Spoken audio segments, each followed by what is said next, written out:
And I'm like, what do you want them to do? They practice RPOs. They're an RPO offense. They do it all week. And then at the very last moment, in the biggest spot of the game, you want them to do something they don't practice. It doesn't make sense. In other words, you can't turn into Bill Walsh because you like Bill Walsh on video or YouTube. Bill Walsh and the 49ers practiced those plays all week, all year, all training camp to execute those plays. You can't.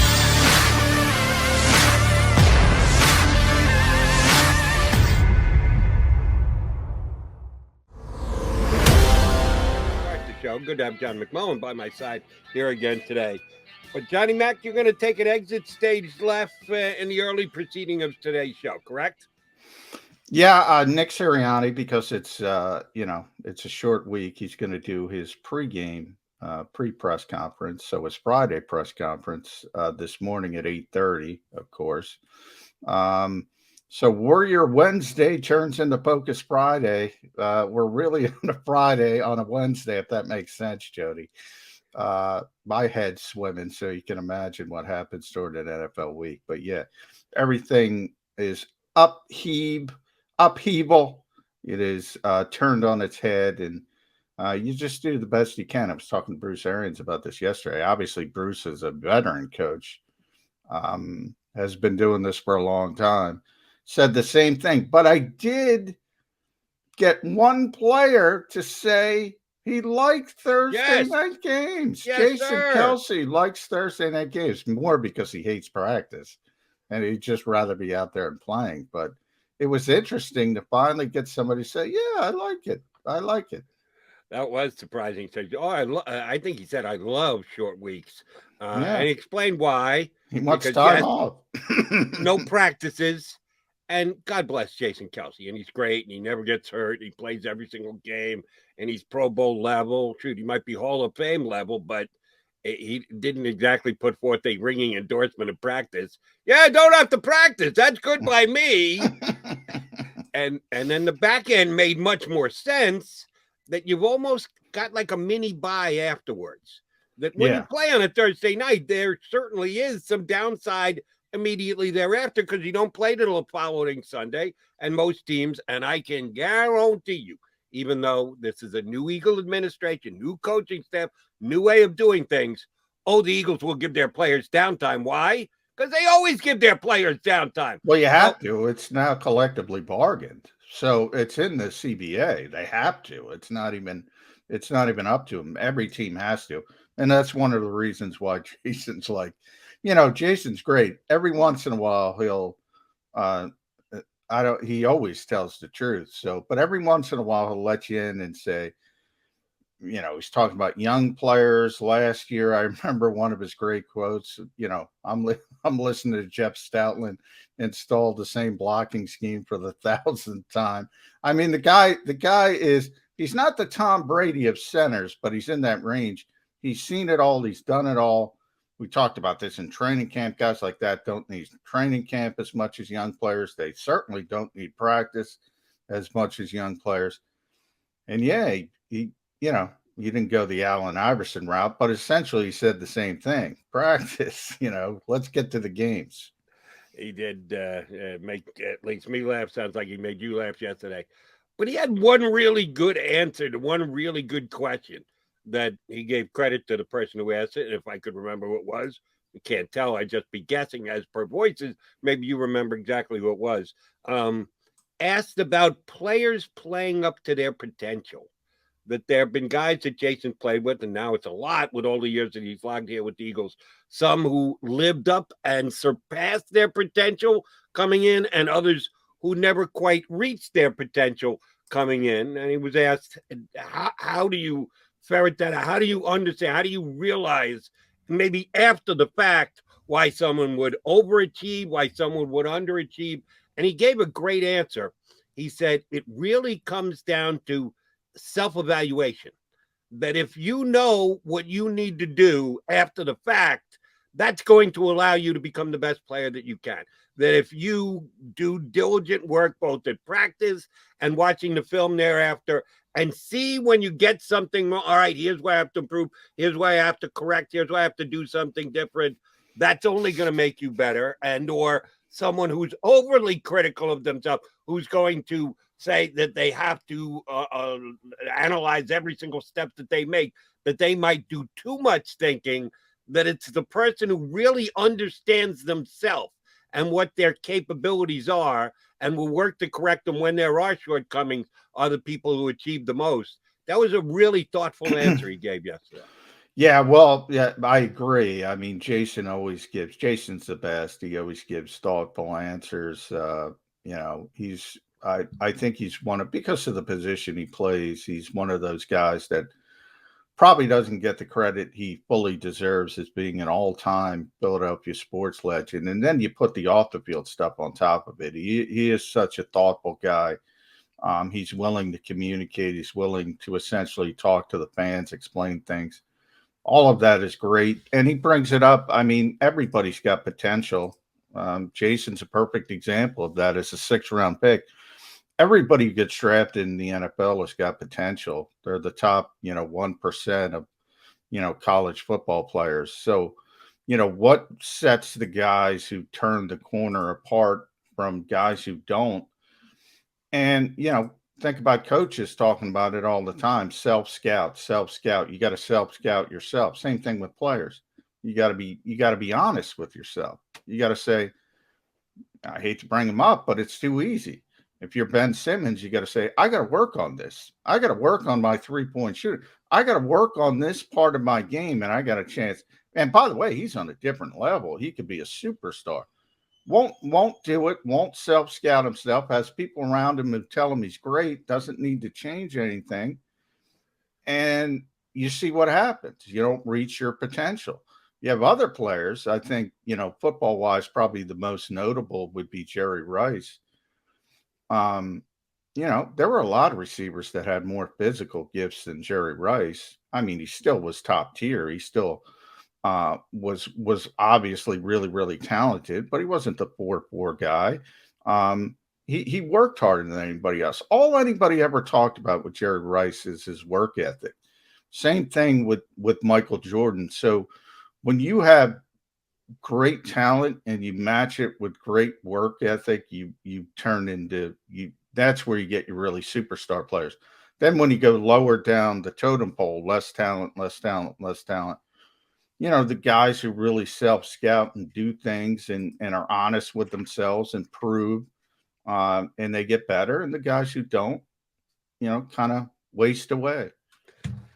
Another guy who you guys had a chance to talk to yesterday, a couple of the players and coaches yesterday.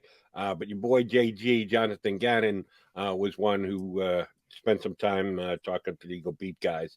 And he did explain what he meant by, we don't have a scheme last week, which he even admitted. I explained it for him last week, and now he did it. Good for you, JG. He did, and it certainly, maybe I understood it better coming from him than you, but it came off to me as if all he wants to say is, we want to be fluid. We don't want to be pigeonholed. We don't want to be a specific team, that we're going to do this every single snap, every single game. No, we play different teams who have different strengths and different type of players, and I want our defense to be flexible enough that we can do what we think we're capable of doing, but is best suited to stop the other team and their players and what they're going to try and do. That made a lot of sense, the way that he explained it when he said the week before. Why did it make sense when I explained it, Jody? Now I'm taking it to heart. When you said it, it went right over my head. When Gannon said it yesterday, I said, oh, okay, I see what he means. Well, it's his defense, so maybe that's better. But, I do think it's common sense, and I think more coaches should be that way. Unfortunately, there's too many scheme-oriented coaches. I always bring up that quote, if you're hiring a scheme, you're doing it wrong, because, when he brought up Tom Brady, if you want to run this type of West Coast offense with Tom Brady, if you want to run an RPO offense with Tom Brady, well, you're dumb. If that's, you're not making the best out of your talent. Defensively, I get a kick out of it. The way he got a lot of what for the game against Kansas City because they didn't execute. I've said it from the start. The plan was sound. Buffalo used the same stinking plan. They played the same defense. They played cover 2 all day. That's what everybody does against Kansas City because they're trying to limit the big plays with Patrick Mahomes, Tyreek Hill, Travis Kelce. And they executed it. And there were mistakes along the way. You force them to go to the length of the field. It makes perfect sense. But when you don't succeed, obviously, I say this all the time. You're probably sick of hearing me say this, Jody. When we talk about play calling, people don't judge play calling. They judge results. Sure. People don't judge schemes. They judge results. If you had a great plan, the proper plan against the Chiefs, the results weren't there, so he got killed for it. Simple as that. Right. And this past week against the Panthers, because his secondary came up with 3 picks, his scheme looked brilliant. Yeah. Absolutely brilliant. Jonathan it was good. It was solid, but his players made plays. And a lot of time it comes down to that. You went there with scheme and RPOs, and Brady's not going to be an RPO quarterback. That's very true. Here's the question I have for you, and I apologize if I asked you this at the end of last week or on Monday of this week. I don't think you and I got into it specifically. We understand the Eagles are an RPO team, and it makes a lot of sense that they are because their quarterback gives you the ability to add a wrinkle with the RPO. Not only is he deciding to put it in the running back's belly or pull it back and then be able to throw it, there's the third option of, he's going to take off and run with it. And we know that he's got the capabilities of turning what could look like 3 or 4 yard runs into 10 or 15 yard runs because he's that fast.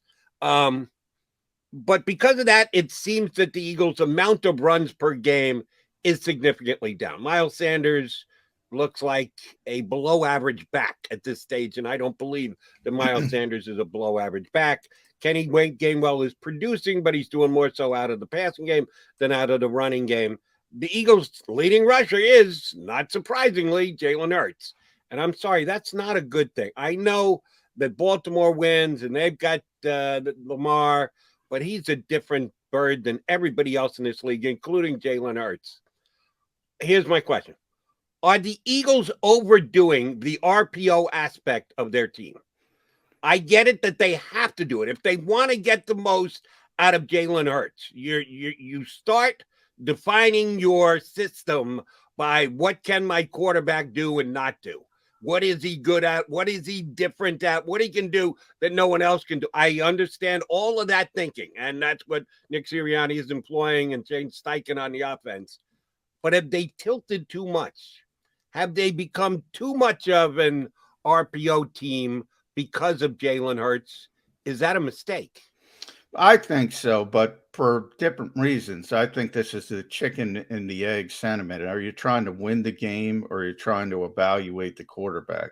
I think if you're just trying to win the game, they're doing the right thing by being very highly RPO driven.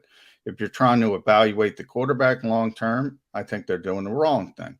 What do you want? I would think the Eagles would want more of the latter.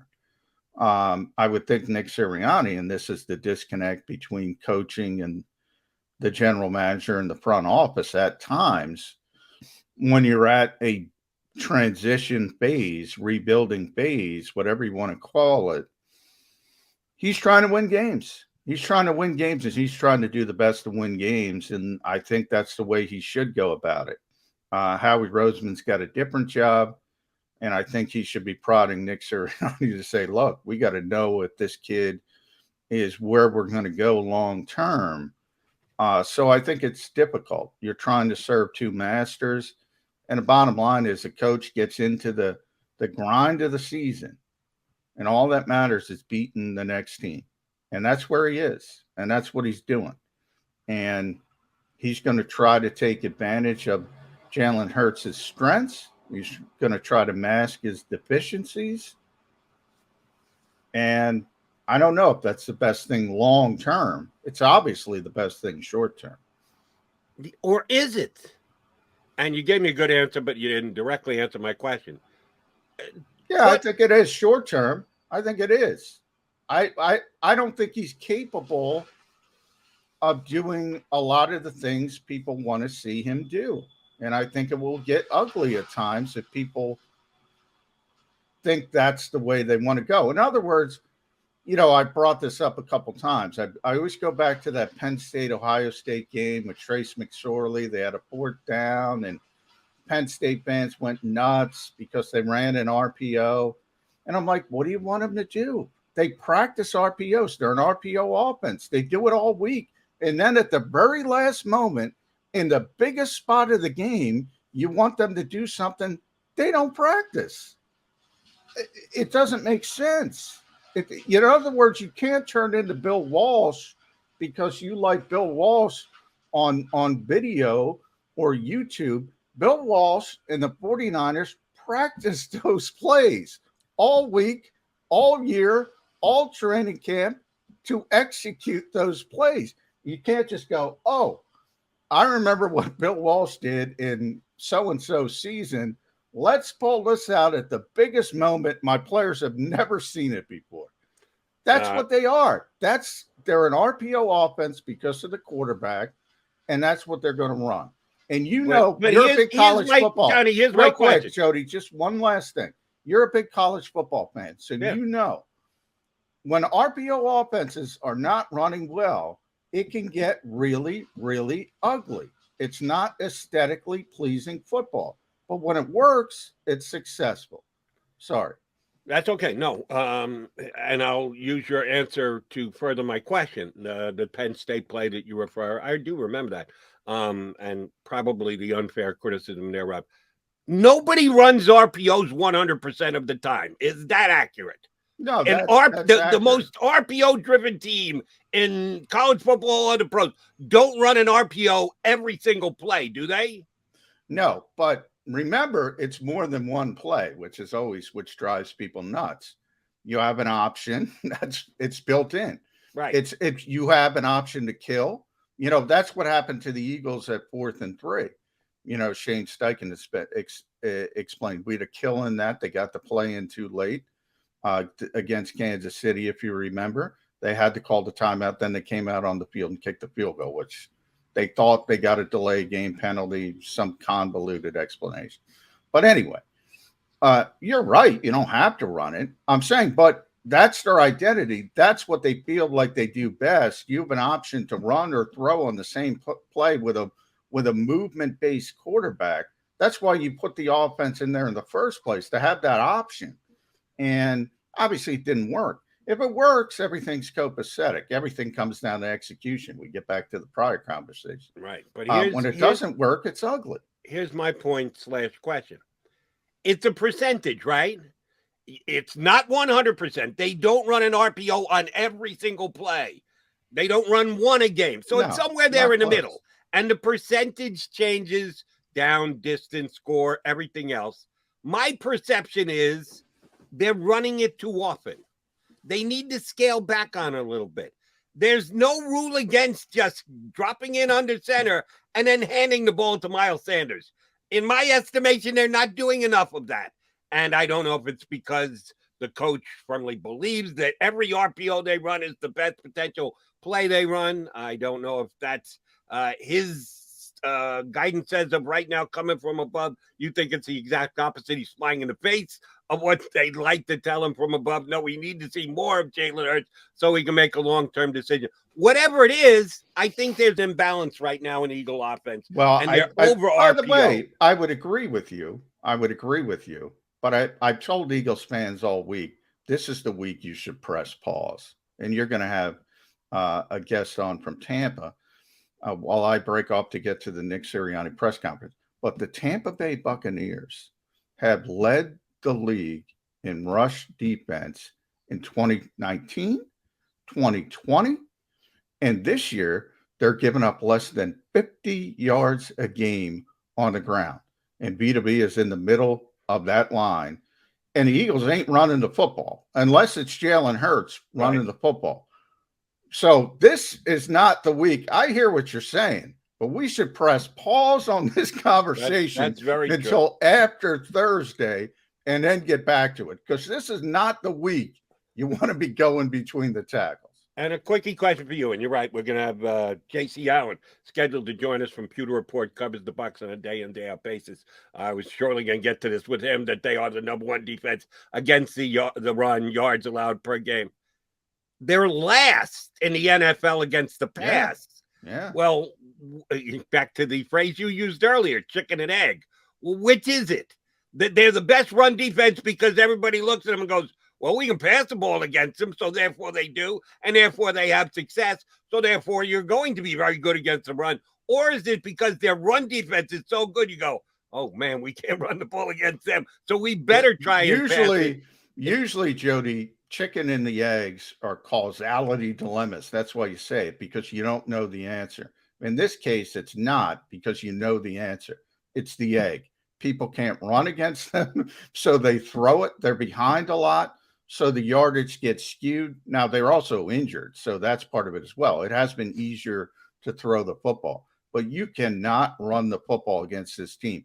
They're the first team since the Williams Wall, if you remember Kevin Williams and Pat Williams, who did it for 3 straight years, I think 2006 to 2008.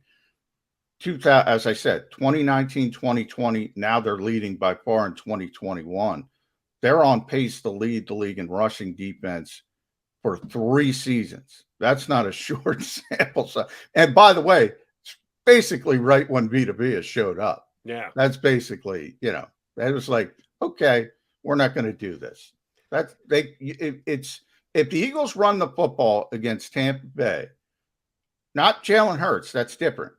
Because I think he'll get out. He'll make some plays. He always does. If they run the football in the conventional fashion, that will be the biggest surprise of the NFL season. Well, I agree with you that it is a week to pause for what we may want the Eagles to do and getting that imbalance a little corrected and struck better and run the ball more. Yeah, understood. Opponent says, not this week, move on to the next week.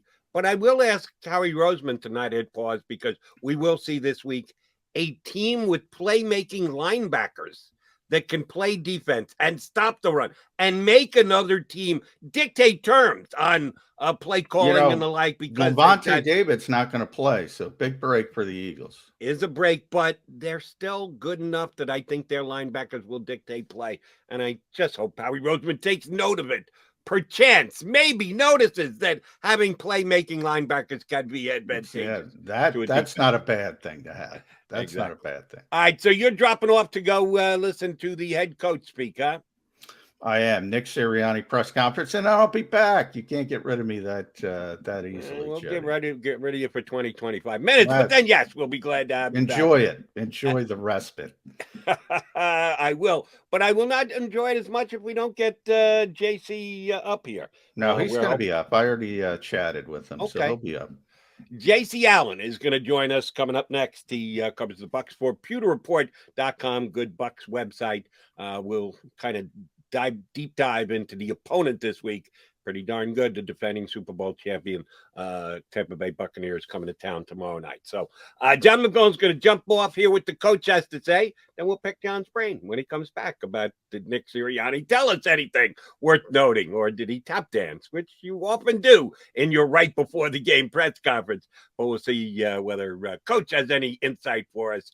John McMullen's going to come back with us later here on Birds 365. J.C. Allen Pewter Report to join us next. Stick around.